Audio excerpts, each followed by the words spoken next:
Hello, welcome back. My name is Daniel Gormley. Welcome back to my channel.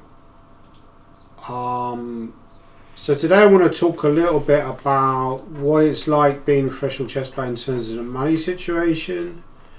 Now, as is probably well known, our conditions as a chess player got worse over the years. So if you go back something like, I don't know, let's say 40 years ago, it was a desirable career to be a chess player. I think 40 years would have been, 1984, say, so there's a sort of ominous sound to it. Well, let's go back, 35 years ago, 1979. Sort of like late 70s, mid 80s. So there was kind of like a sort of mini chess boom, I would say, going around about the sort of like mid 80s to late 80s. After the time of Bobby Fischer, actually. You obviously had people like Tony Miles and became a GM. Obviously, in the wake, they're all inspired, I think, by Bobby Fischer. We've got a British Chess Championships coming up. Jonathan Penrose has the record for the most number of wins in the British Chess Championships. However, in all fairness to Jonathan Penrose, I don't think he was a professional chess player. He's obviously a very strong player to have won 10 British Chess Championships. I've never won one British Chess Championships. But I think if I played a match against the Penrose of yesteryear, I probably would beat him as a player now. Not to say that he didn't have more potential than me. If he'd have been a full-time professional chess player, he may well have become a much stronger player than me. But I think chess has moved on.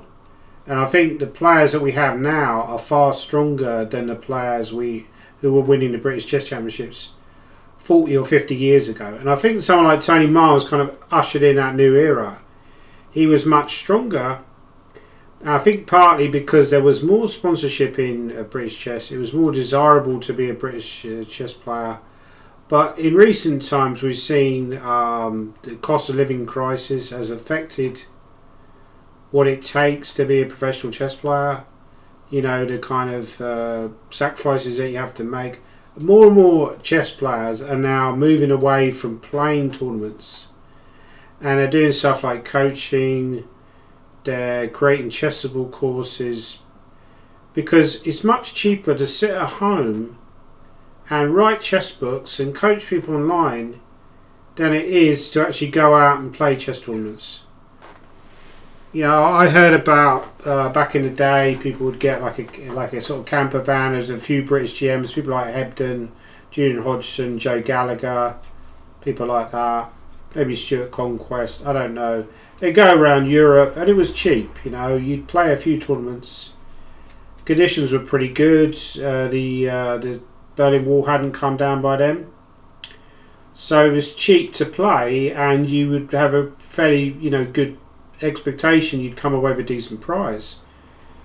Also back then, probably a typical tournament in Europe would have been the equivalent of, obviously you didn't have the euro back then, but it would have been the equivalent. So you would get paid in francs, in French francs, and you'd probably make the equivalent of several £100, right?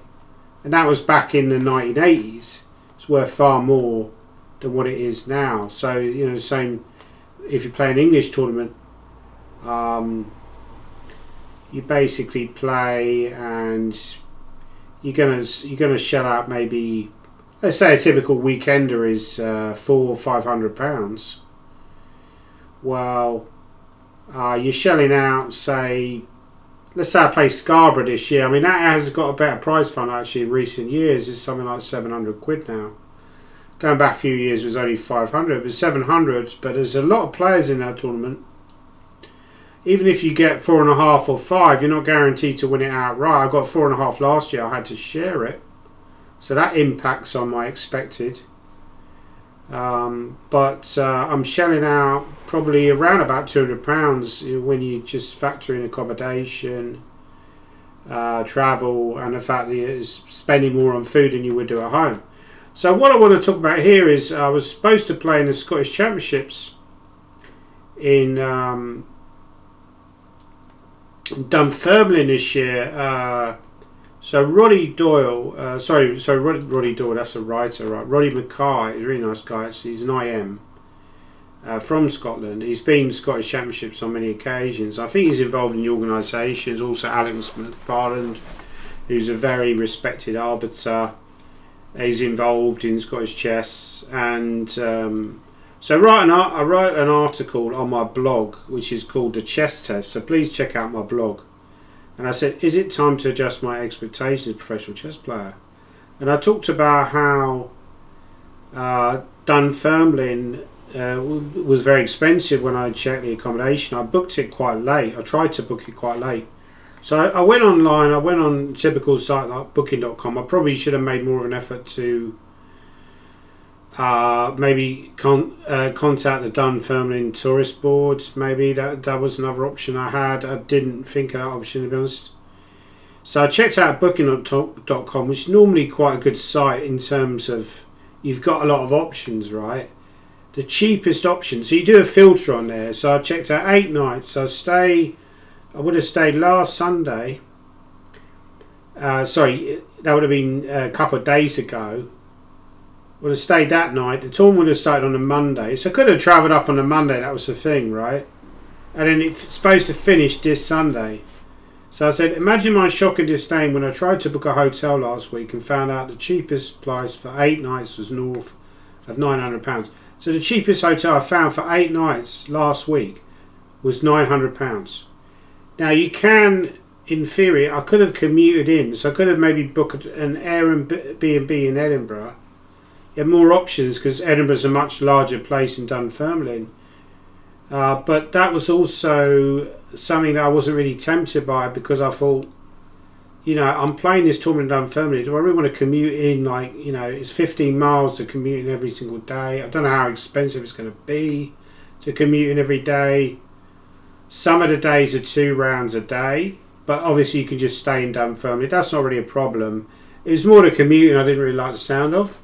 So I thought, one of the things about playing in chess tournaments is you kind of feel like you want to have a good time, right? That's one of the advantages of being a chess player. You want to enjoy yourself. You feel like if you commute in every day, it doesn't really feel very enjoyable. It feels more stressful. It's adding something extra to the tournament. I live currently in Alnwick, which is about 30 miles south of Scotland. So it's not that expensive for me to get to Dunfermline. But it's too far to realistically commute every day. But I could have stayed somewhere further out and commuted in. That was probably my best option. It still would have been reasonably expensive, because that part of the world is very, very popular at that time of year. I didn't realise that at the time. I thought there would have been more options in Dunfermline itself, in terms of there would have been more hotels. It didn't seem like there were many hotels in Dunfermline, or that Dunfermline is a very big place. So you didn't really have many options.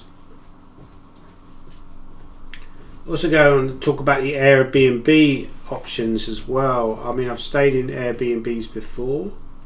I feel as a chess player, you really want to focus on the tournament. You don't really want to get involved in any dramas. The time when I stayed in Airbnbs, I haven't really enjoyed it. I stayed in an Airbnb for the Scottish Championships a few years ago. It was in Paisley. The guy was sharing with, he's a perfectly reasonable guy actually, but he got annoyed the first couple of nights because I kept going to the toilet a lot. I did go to the toilet a lot. Even now I do that a lot. Get thirsty at night. Might be pre-diabetes or whatever it is. Drink a lot of water and go to the toilet a lot. I was being a bit noisy, got annoyed by that, and I thought, you wouldn't really get that in a hotel. They're not going to moan about you going to the toilet a lot. So that was something I didn't really enjoy. So what I should have done was book in advance. So I talked about that. Nick Sketos is one of the players in the tournament. He booked for 6 nights. I could have stayed for 6 nights. Could have commuted back on the final day. The final round was supposed to be at 3. That would have given me plenty of time to commute back. So what I really conclude in this article is, in a roundabout way, what I'm saying here is that maybe I need to downsize expectations as a chess player going forward. So maybe I need to think, I can't realistically make a profit from all these tournaments. sometimes you just got to play for the hell of it. You know, I can't realistically say that this is a small goal on a ladder that's going to lead me to 2700 where I'm going to start making proper money from chess. It's not going to happen. I'm at an age now where I'm not going to improve that much. You know, I might get to 2450 plus. That's a realistic goal, I think. I think even 2500 plus is, to be honest, unrealistic now. I don't think that's achievable for me because there's also players around about my level who are trying to improve to get to 2500, but they're much younger than me. They've got a lot more energy, a lot more motivation, and maybe they're just better players than me. So it's just tough to get to 2500 plus. However, I think they have reversed some of the deflation, so I have noticed that it's easier now to gain points. So I wonder whether that will be a trend going forward, whether you will see quite a lot of inflation in the system and people find it much easier to get to 2500 plus. Interesting point. But I think realistically, to be a proper living, it doesn't really matter what the rating is. It matters really more what your ranking is. Because if everybody's rating gets inflated, it doesn't matter if your rating gets inflated, if everybody else gets rating going to get inflated at the same time. So as it stands now, if I got to 2650 plus, I could probably make a reasonable living from chess. You know, I would, let's say I played in the British Championships, which is coming up. I'm doing a commentary there, by the way, which is probably a lot more enjoyable anyway than playing. If I happen to play, at the moment I'd be one of the, tail enders really. Realistically, I might win 500 quid. That might be a good goal for me, right? But if I was 2650 plus, I'll be up there with Mickey Adams, be up there with Gawain Jones, Luke McShane. Might be even ahead of some of those guys. I might realistically then think, well, I could come away with 10k, right? Or I'd win a big prize. So therefore, it makes a big difference. That extra 230 points would make a huge difference, but at the same time it's a huge ask to get there. I'm not going to get the highest rating I had was 2573, but I was a lot younger then, and also obviously at the time I didn't realise how hard it was going to be, how difficult it was going to be to stay at that level, and I think ratings now are slightly deflated. I talked a bit about some of the players now, like Amit Gartzi, players like that. I think that they're probably realistically stronger now than I was at then. They're very, very strong players, but they're kind of punished by the fact that there's so much deflation in the rating system, and they're also playing against kids who are much younger than them. I didn't have that issue when I was coming up. A lot of the players that I beat were actually older than me or similar age. I wasn't really necessarily playing against 14, 15 year olds. Most pairings you get now in opens, you're playing against kids basically. So it's just a different reality. This is the whole point of the article really. It's a different reality, and I need to think about what I want going forward. Am I happy just to break even? Or do I really prefer to stay at home, make more money from, say, writing a book? I personally, just to wrap up this video, I personally would like to say I prefer playing. Coaching is one thing, writing books is one thing, but compared to playing, they're not as enjoyable. I like playing chess tournaments. I like winning chess tournaments. I think it's a buzz when you win a chess tournament. You're not going to win every tournament you enter, however strong you are, but it's a nice goal to have, to win chess tournaments.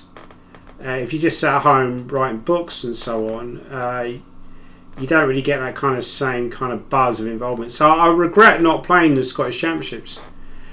And I probably should have just taken the financial hit and said, look, I'm going to break even at this at best. I'm playing to get my money back. That is the depressing thing. When you're playing, you've already shelled out. If I'd have paid 900 quid on accommodation, first prize is £1,000. You're essentially, okay, I did get a little bit of condition, a little bit of money on top of that in terms of conditions. I don't really want to say how much that was because obviously the organisers, it's a private, but just to say that it wouldn't have covered that whole accommodation. So I would have been out of pocket obviously if I didn't win a prize, if I won the first prize, I make a very small profit. You also have to factor in the fact that you're spending more money on food, I would say, than when you're staying at home. When you're staying at home, the food options are slightly cheaper. You can just buy stuff from the supermarket and just eat that, I suppose. It's not something I've generally done, probably something I should do. Just buy fruits and stuff from the supermarket. Buy healthy stuff, salads. I do tend to go for like expensive and fattening meals when I go away to chess tournaments. That's not necessarily a good thing. So these are some of the problems. I'd be interested to know your comments down below about what you think about the financial situation in chess. Another tournament I would like to mention is the English Championships. I wrote an article about the English Championships recently, and I said I made a loss from playing the English Championships. There were 3 or 4 prizes. I think there were 4 prizes in the English Championships. The British Championship in much better conditions because there's I think there's something like 10 prizes, and the prizes are far more substantial. But however, it's very difficult to win a prize in that tournament because it's very strong. English was similar. I didn't win I won a very small prize actually. I did win a prize, but it was a small prize. It wasn't enough to cover my expenses. So these are the problems going forward. Are you going to get to a situation where people are making a big loss in tournaments? That's going to put the 400, the 2,500 guys from playing in these tournaments.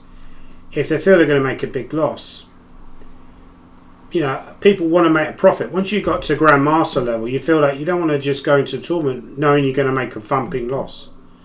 So, that is one of the issues going forward.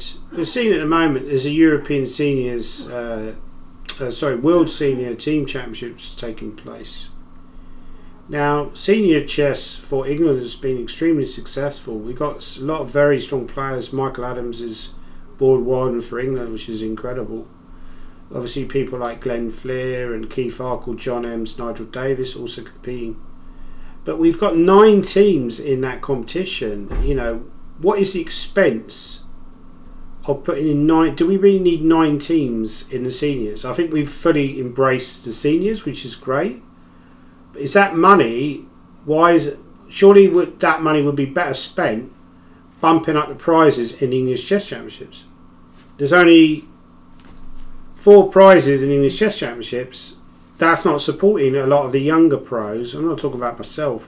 People like Fernandez, Amigatsi, they would be more incentivised if there was more prizes in the English Chess Championships. Instead, that money seems to be going into the seniors chess, which to me I don't really agree with. I think we've got a limited budget. We seem to have a limited budget in English chess. We've not really got somebody who's actively looking for sponsorship.